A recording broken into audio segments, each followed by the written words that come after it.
तो म्हणजे खास चिरंजीव श्रेयश, चिरंजीव सौभाग्यकांक्षिणी अंकिता हिच्यासोबत आपल्या जीवनाची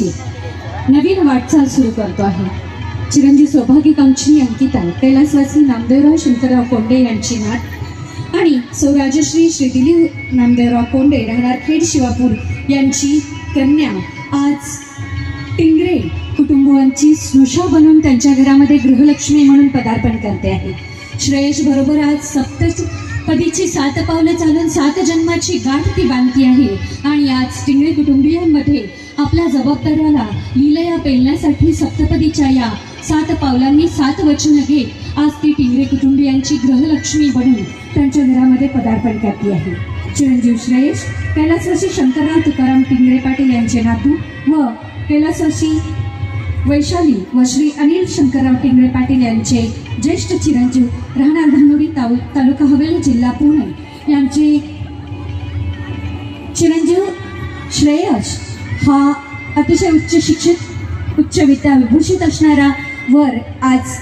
चिरंजीव सौभाग्यकांक्षिणी अंकिता सर्वगुण संपन्न असणारी रूपवान असणारी अंकिता आज श्रेयश बरोबर आपल्या जीवनाची वाटचाल करण्यासाठी सज्ज आहे.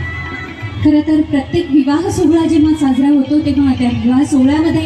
खास आपल्या भारतीय संस्कृती आणि हिंदू संस्कृतीमध्ये म्हटलं जातं की 16 संस्कारांपैकी एक संस्कार हा विवाह संस्कार असतो आणि या विवाह संस्काराने व्यक्तीच्या जीवनाला पूर्णत्व प्राप्त होतं.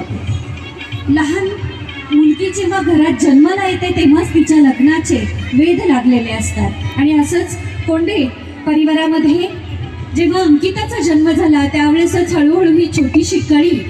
फुलामध्ये रूपांतरित झाली. शिक्षण संस्काराचं खतपाणी कोंडे परिवाराने दिलं आणि अनुरूप वराचं संशोधन सुरू झालं आणि ते संशोधन येऊन पोहोचलं ते अर्थातच टिंगरे कुटुंबियातील चिरंजीव श्रेयश यांच्यापर्यंत आणि आज हा अनुमिलनाचा सोहळा इथे रंगतो आहे, इथे सजतो आहे आणि त्यासाठी तुम्ही सगळे आशीर्वादाची आणि अक्षतारूपी